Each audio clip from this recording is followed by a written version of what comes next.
Hello guys, welcome to গয়নার গল্পকথা blog 5। একটা good news আছে, সেটা হচ্ছে গয়নার গল্পকথা ইউটিউব চ্যানেলে 100 সাবস্ক্রাইবার হয়ে গেছে। এই নোটিফিকেশনটা পেয়ে অনেক খুশি হয়ে গিয়েছি। আজকে অনেক দিন পরে আমি কাজে আসলাম, মানে প্রোডাক্ট বানাতে আর কি, আমার ওয়ার্কশপে। আমি একটু ব্যক্তিগত কারণে অনেক দিন ধরেই কাজে আসিনি। তো কাজে এসে ফার্স্টে হচ্ছে কিছু প্রোডাক্ট ছিল, ওগুলো ফটোশ্যুট করি, যেমন এই মালাটা এবং দুইটা নতুন আংটি আর হচ্ছে পায়েল। অনেক দিন ধরে ফটোশ্যুটও করা হয় না, তারপরে পেজে নতুন প্রোডাক্ট আপলোড দেওয়া হয় না, ডেলিভারি যাচ্ছে না। তো সব মিলে একটু মেসড আপ কন্ডিশন এখন, বাট আবার স্লোলি কাজে ফিরছি। এটা একটা প্রবলেম, একবার হচ্ছে কাজে ব্যাঘাত ঘটলে আবার ফ্লোতে ফিরতে অনেক টাইম লাগে।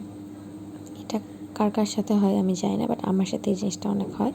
আমি কাজ থেকে ব্রেক নিলে বা কাজ থেকে কোনো একটা কারণে যদি সরে যাই, তাহলে আবার আমার কাজে ফিরতে অনেক বেগ পেতে হয় এবং আমি অনেক হিমশিম খাই।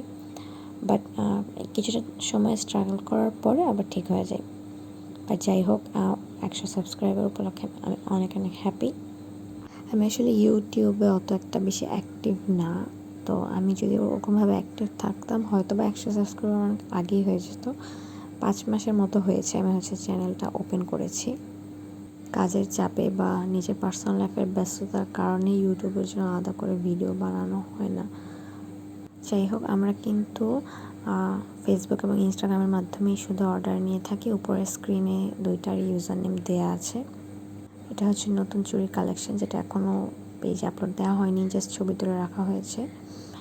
চুড়িটা অনেক সুন্দর লাগছে দেখতে। আমি কাজ করতে করতে পাকিস্তানি ড্রামা দেখছিলাম। এই ড্রামাটা আমার হচ্ছে রিসেন্ট ফেভারিট। এভাবে আসলে কাজের সময়টা আনন্দে পার করা যায়।